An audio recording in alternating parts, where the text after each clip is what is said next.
गिबियावनो बयनिसिमबो आंनि गोसो गोरबोनिफ्राय खुलुमहरग्रोनाय जाबाय। सानसेयारि बड'सा खौरांलाइनि दिनैनि थामहिनबा 28 आगस्तनि बिसानाव सोर सोरनि लिरथिया सेबखांजादों बेखौ फोरमायनो थाखाय लानाय जाबाय।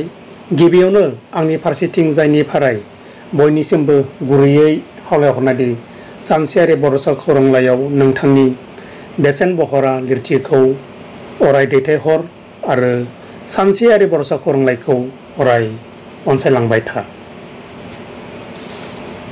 क'क्राझारनि गलाब खुंगुर बसुमतारीनि जुलिनि मन्दपआव थै। बिश्वनाथनि सनिया बसुमतारीनि बै दाया सोरनि?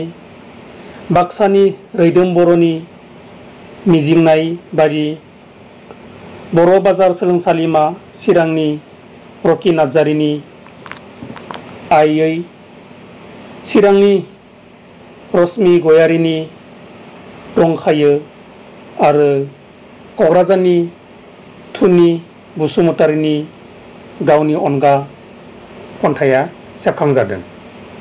गोजोन्थों।